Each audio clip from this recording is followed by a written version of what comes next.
I don't know why I did it. I just had to do it. And I have no explanation, because I wake up in the mornings sometimes when I was constructing or before I start constructing. All of a sudden, there's a new idea. This is a whole new thing that comes into my head out of nowhere, out of absolutely nowhere.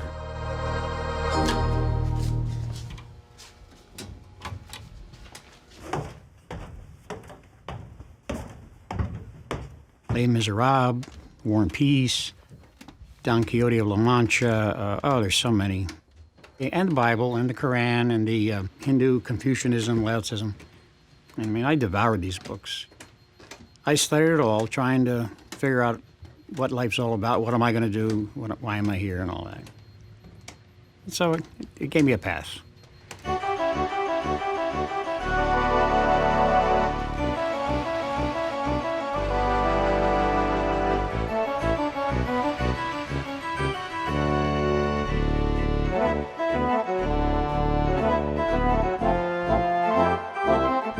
It took me a couple of years, 6, 7, 8 hours a day of just drawing, plan after plan after plan for what was going to go in here. It was just a process of thinking that just couldn't stop. A typical day with Northlands as I was building, get up at 5:30. My wife would bring meals out to me many of the times so I could keep right on working. Then 10, 11 o'clock at night, the day would end. I guess it's like any artist. I love to do this. It's like it's a three-dimensional painting. Whether it's reporters or customers or whatever, the word genius is constantly thrown at me. This is sheer genius and this and that and so forth. I don't feel like I'm a genius at all. I'm just another guy with some kind of a quest.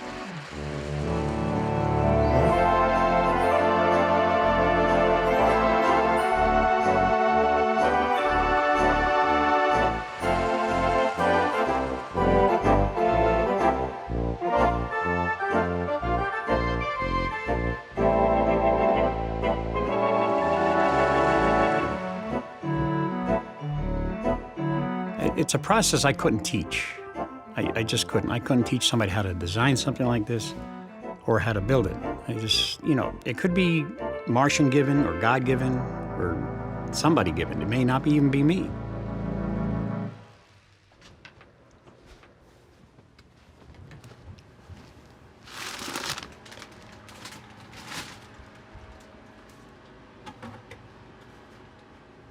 As I decided to try to do this, everybody thought I was a total idiot. Whether it was town officials, relatives, I lost a couple friends. They says, anybody that's gonna do this for trains and mountains and stuff is out of his head. Everybody thought it would open and then fail within 2 or 3 years. I was called all kinds of names by the family. Bruce's Folly, who's gonna bail you out when you go bankrupt and all that kind of stuff. I says, I don't think we're going bankrupt, but you never know.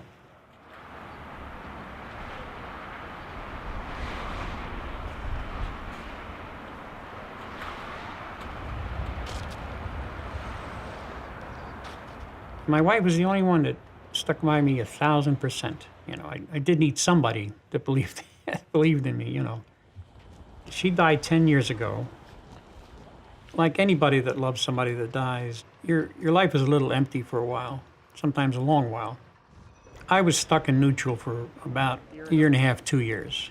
So you're going to see some new stuff in there. Really? You put some new stuff? Always. Wow. No new projects. I had to move on.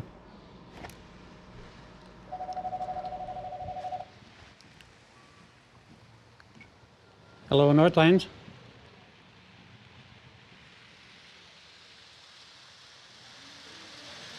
Well, I'm glad you had a good time. Very good. Thanks. Right. Bye. Bye.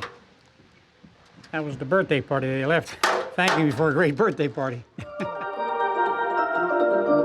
The reactions we get, never been so impressed in my life. We get this hundreds of thousands of times over the years. And you say, well, with all that reaction and word of mouth, this should be super successful. You know, somebody says, you gotta go to the Northlands or something like that. And I'm not into toy trains. I don't want to go spending money to see a bunch of toy trains. And that's the image that's there. Oh, I gotta dust that river. Dust river, fix trains, and there was something else, but I'll remember it. You know, I do most of the maintenance here, repairs and all that. Do you ever feel like Northlands has grown too big for you to keep up with? No. If I could expand this 3 times what it is, I definitely need a couple more people to keep the trains running and dusting and cleaning.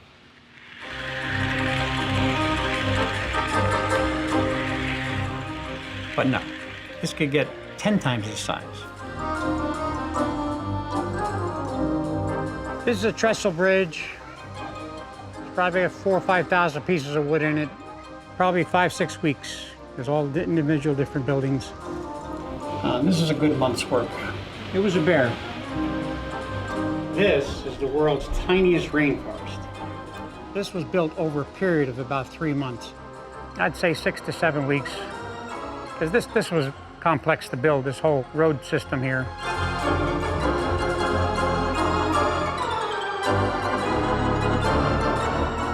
This whole scene will be a very, very complex scene. It was going to start this past spring, but I fell in love, and all my time's been going to my new woman, my great new woman. Hello, Northlands. We are open. Inside this building, I have 6 major projects. I have a new wing I want to build that'll be much grander than this. It won't be as big as this, but it'll be grander because I learned from this. Hoover Dam, the Swiss Alps, snow-capped peaks, a huge desert scene, grander views. The biggest expense is my own work, which I don't get paid for. What would be the worst thing that could happen to Northlands?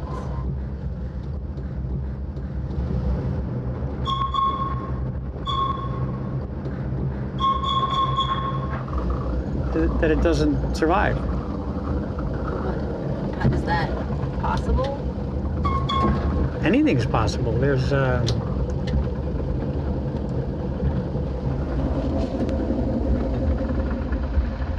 can't go further in debt at this point, not knowing what the next 2 or 3 years is going to bring.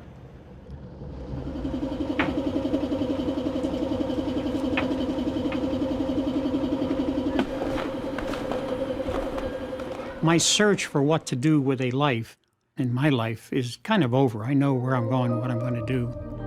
Even in the Bible, I'm not terribly religious, but there's a quote that says, find what the heart will do, in other words, what your talents are, and then do it with all of your might.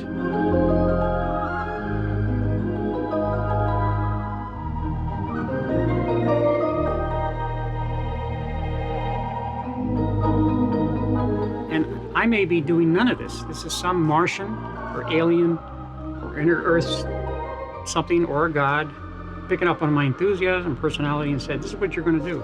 I don't know that. If I could live to 110 or 20, you know, if medicine allows that these days, I'll be working at what I got to do.